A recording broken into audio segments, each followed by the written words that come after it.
ನಮಸ್ಕಾರ ಸ್ನೇಹಿತರೆ. ದುಶ್ಮನ್ ಕಹಾಯೆ ಅಂದ್ರೆ ಬಗಲ್ ಮೇ ಹಿ ಅಂದ ಹಾಗೆ ಆಯ್ತು.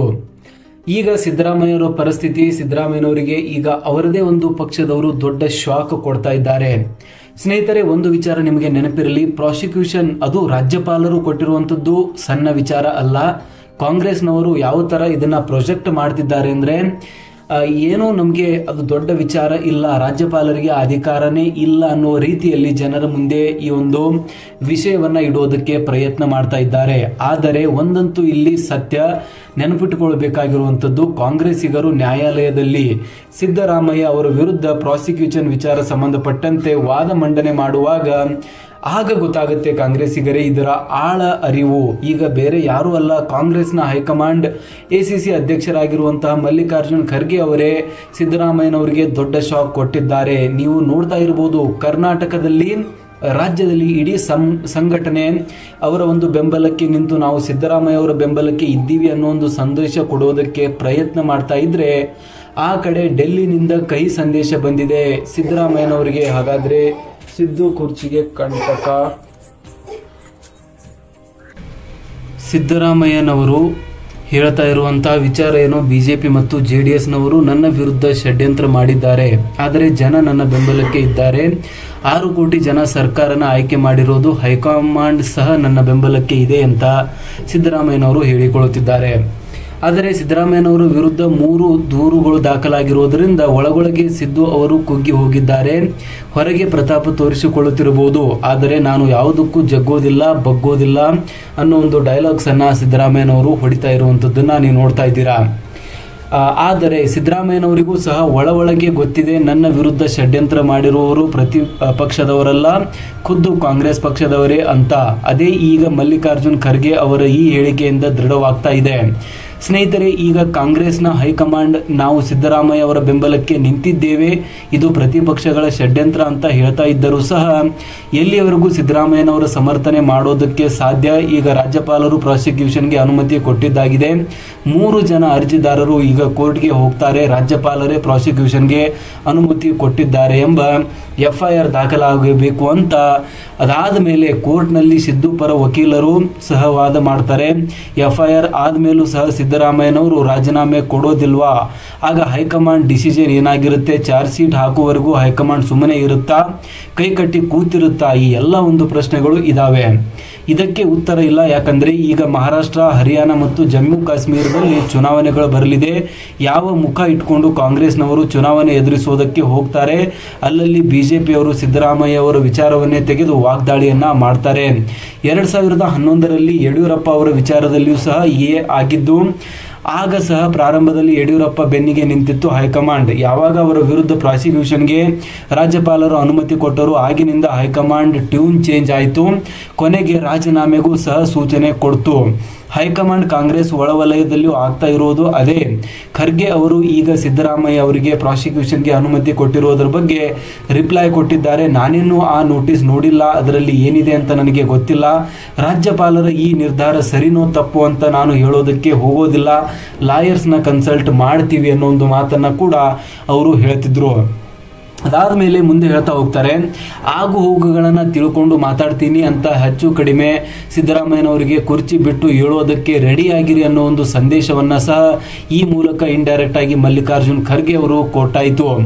ನೀವು ಸರ್ಟಿಫಿಕೇಟ್ ಆಗಿ ಅವರು ಹೇಳಿರುವ ವರ್ಡ್ಸ್ನ ಕೇಳಬೇಕಾಗುತ್ತೆ. ಸಿದ್ದರಾಮಯ್ಯ ಅವರ ವಿರುದ್ಧ ರಾಜ್ಯಪಾಲರು ಕೊಟ್ಟಿರುವ ಪ್ರಾಸಿಕ್ಯೂಷನ್ ತಪ್ಪೋ ಸರಿನೋ ಅಂತ ನಾನು ಏನೂ ಅದರ ಬಗ್ಗೆ ಹೇಳೋದಕ್ಕೆ ಹೋಗೋದಿಲ್ಲ.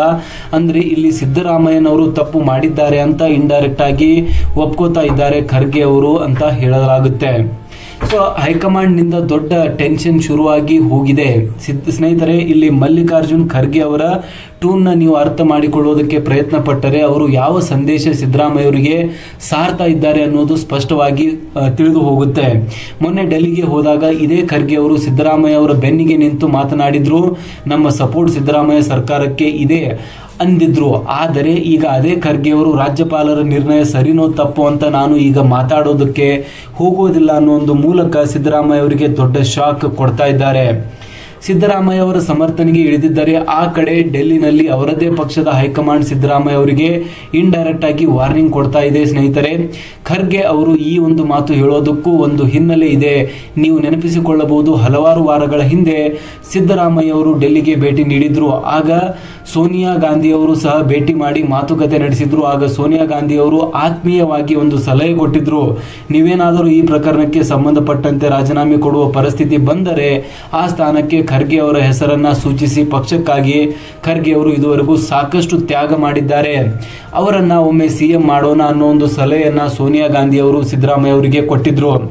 ಅದು ನಿಮಗೂ ನೆನಪಿರಬಹುದು. ಅದೇ ಹಿನ್ನೆಲೆಯಲ್ಲಿ ಈಗ ಖರ್ಗೆ ಅವರು ಸಹ ಮಾತನಾಡೋದಕ್ಕೆ ಶುರು ಮಾಡ್ತಾ ಇದ್ದಾರೆ. ಇಲ್ಲಿ ಮಲ್ಲಿಕಾರ್ಜುನ್ ಖರ್ಗೆ ವಿಷಯ ಯಾಕಪ್ಪ ಬರುತ್ತೆ ಅಂದ್ರೆ, ಸಿದ್ದರಾಮಯ್ಯ ಅವರನ್ನ ಇಳಿಸಿ ಡಿ.ಕೆ. ಶಿವಕುಮಾರ್ ಅವರನ್ನ ಏನಾದರೂ ಆ ಸ್ಥಾನಕ್ಕೆ ತಂದ್ರೆ ಸಿದ್ದರಾಮಯ್ಯನವರೇ ಫಸ್ಟ್ ಅದಕ್ಕೆ ಒಪ್ಪೋದಿಲ್ಲ.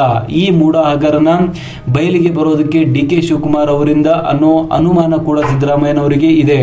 ಹಾಗಾಗಿ ಯಾವುದೇ ಕಾರಣಕ್ಕೂ ಡಿ.ಕೆ. ಮುಖ್ಯಮಂತ್ರಿ ಆಗೋದಕ್ಕೆ ಸಿದ್ದರಾಮಯ್ಯ ಮತ್ತು ಅವರ ಬನ ಬಿಡುವುದಿಲ್ಲ.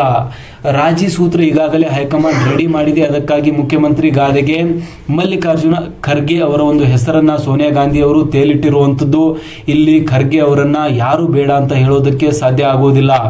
ಯಾಕಂದ್ರೆ ಅವರು ದಲಿತ ಸಮುದಾಯಕ್ಕೆ ಸೇರ್ತಾರೆ. ಖರ್ಗೆ ಅವರು ಸಿಎಂ ಆಗೋದನ್ನ ತಡೆಯೋದಕ್ಕೆ ಡಿ.ಕೆ. ಶಿವಕುಮಾರ್ ಅವರಿಗೂ ಮನಸ್ಸಿರುವುದಿಲ್ಲ.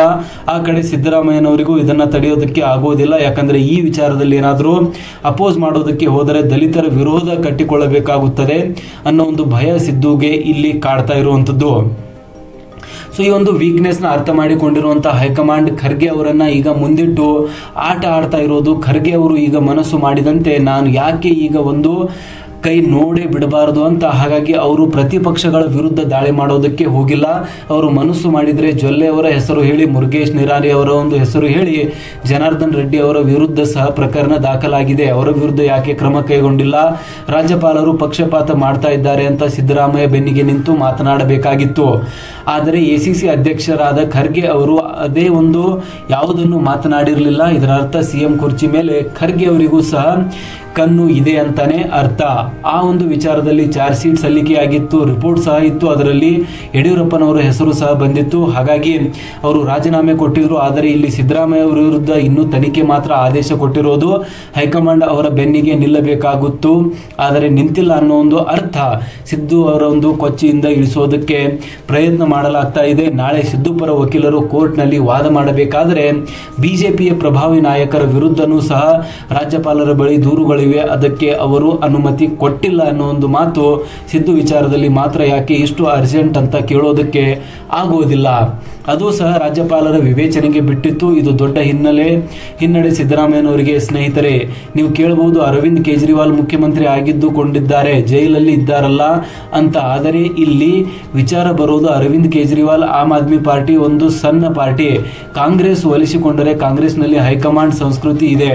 ಮೇಲಾಗಿ ಸಂಸತ್ತಿನಲ್ಲಿ ಪ್ರತಿಪಕ್ಷದ ನಾಯಕನ ಸ್ಥಾನದಲ್ಲಿ ಕಾಂಗ್ರೆಸ್ ನಾಳೆ ಆಡಳಿತ ಪಕ್ಷದ ಮೇಲೆ ಸವಾರಿ ಮಾಡುವಾಗ ಆಡಳಿತ ಪಕ್ಷದವರು ಸಹಜವಾಗಿ ನಿಮ್ಮ ಮುಖ್ಯಮಂತ್ರಿ ಭ್ರಷ್ಟಾಚಾರದಲ್ಲಿ ತೊಡಗಿದ್ದಾರೆ ಅಂತ ಹೇಳಿಕೊಂಡು ಮಾಡಿ ತೋರಿಸಿ ಕಾಂಗ್ರೆಸ್ನ ಪ್ರತಿಪಕ್ಷದ ನಾಯಕರ ಬಾಯಿಯನ್ನ ಮುಚ್ಚಿಸುವ ಎಲ್ಲ ಪ್ರಯತ್ನಗಳನ್ನ ಮಾಡಬಹುದಾಗಿದೆ.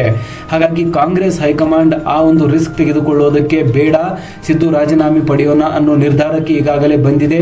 ಅದರ ಮುಂದುವರೆದ ಭಾಗ. ಹಾಗೆ ಈಗ ಮಲ್ಲಿಕಾರ್ಜುನ್ ಖರ್ಗೆ ಅವರು ಸಹ ಅಲೋಸ್ಟೆಂಟ್ ಆದ ಸಿದ್ದರಾಮಯ್ಯ ಅವರ ಕೈ ಬಿಟ್ಟಿರುವುದು ನಿಮಗೇನು ಅನ್ಸುತ್ತೆ? ನಿಮ್ಮ ಒಂದು ಅನಿಸಿಕೆಗಳನ್ನ ದಯವಿಟ್ಟು ಕಮೆಂಟ್ ಅಲ್ಲಿ ತಿಳಿಸಿ. ಈ ಒಂದು ವಿಚಾರದ ಬಗ್ಗೆ ನಿಮಗೇನು ಅನ್ಸುತ್ತೆ ಅನ್ನೋದನ್ನ ದಯವಿಟ್ಟು ಕಮೆಂಟ್ ಅಲ್ಲಿ ತಿಳಿಸಿ ಅಂತ ಹೇಳ್ತಾ ಇವತ್ತಿನ ಒಂದು ವಿಡಿಯೋನ ಇಲ್ಲಿಗೆ ನಿಲ್ಲಿಸೋಣ. ಜೈ ಹಿಂದ್, ಜೈ ಕರ್ನಾಟಕ.